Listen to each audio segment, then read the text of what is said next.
Hey everyone, Voltaire from Kaizen Sigma here, and today I will be sharing 7 simple ways to grow your online presence that you can start implementing right away.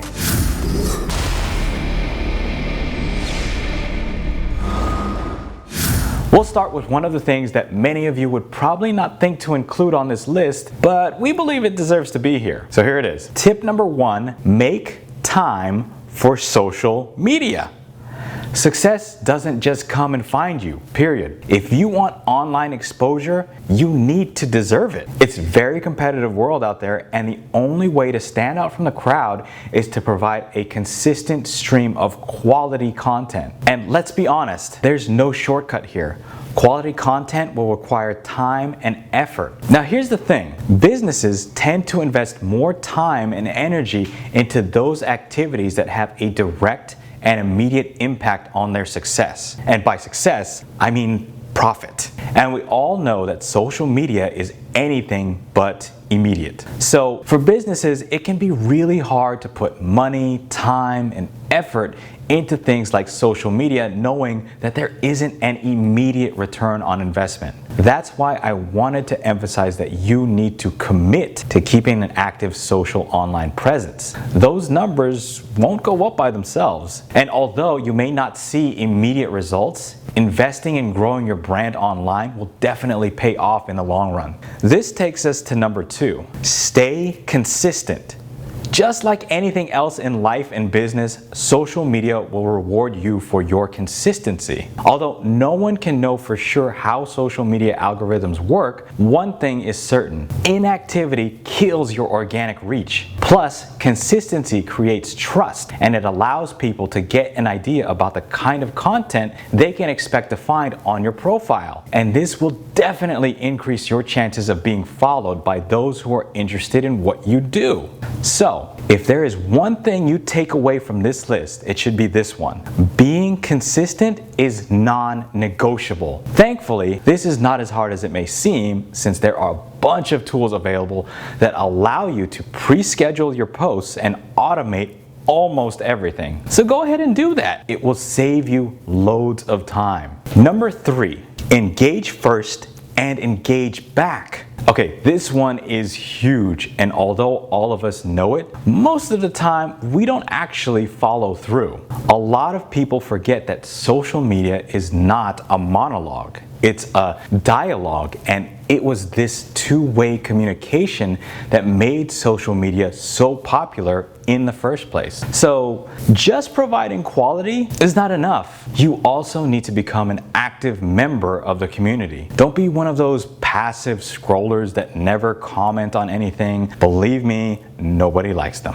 Engage with other users, show your support, and always, and I mean always, reply to those that comment on your posts. Engaging with the community will get your business on the radar. When you leave relevant and thoughtful comments, people will click on your profile and will likely follow you or interact with your posts. Of course, that's under the assumption that you've already done what we talked about, and that is being consistent and creating quality posts. Make sure that every comment you leave is thoughtful and relevant. Generic ones do not actually provide any value, and if you plan on being active by copy-pasting the same comment again and again, just don't do that. Now here's a little hack that can help you boost the exposure of your posts. You're probably already aware that social media posts have a really short lifespan, but from time to time there will be a post that will keep showing up a bit longer than usual. So what's the secret? What we noticed, and I'm sure you already noticed this too, is that the more people engage with your post, the longer its lifespan. So here's what I want you to do. The next time you publish new content, wait for 20 to 30 minutes until it gains some traction and receives the first comments and reactions. Then after this initial period is over, start replying to each comment you got. Now whenever possible, include a question in your reply that will urge the person that commented to leave another comment and continue the interaction. If you manage to do this, your exposure will go over the roof in no time. Next, let's talk about one of those things that everyone does, but no one really admits to doing. Use your competitors for your benefit. I'll say that again. Use your competitors for your benefit. Now, we all have competitors, businesses, personal brands, influencers that do what we do and offer products and services that are very similar to what we offer. But that's not all that bad. What this means is that there is someone out there who's done most of the work for you. All that's left for you to do is determine what kind of information you need and where to find it. Now, in terms of social media, your competitors can be a great help when trying to find an audience that would be interested in the kind of content you create. Here's how you do this. First, find another business that's already on the map and has an established following. Then, do a little research. Figure out what kind of posts are landing well with their audience and what they do to keep their followers engaged. Finally, go through the comments section of some of their best performing posts and start engaging with the people that have commented. Since these people are already actively following your competitors, chances are they're into this kind of content and product. And if you've done everything else right, they'll likely be interested in following you as well. Now, here's where you need to be careful about it. When I say that you need to start engaging with the community, I don't mean going around and asking people to follow you. As I said, the key is leaving thoughtful, relevant comments. When commenting on someone's post, remember that it's not about you, it's about them and their content.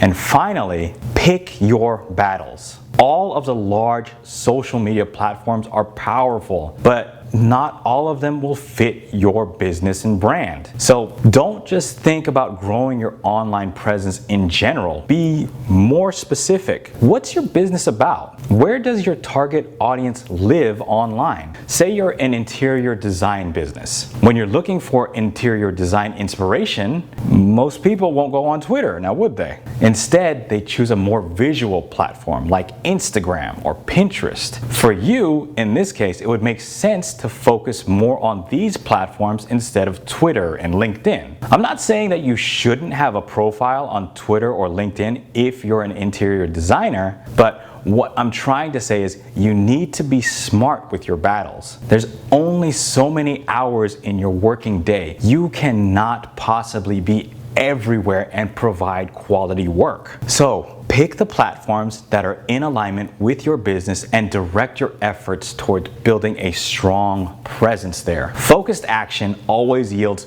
better results faster. And before we wrap up, here's one more bonus tip for you.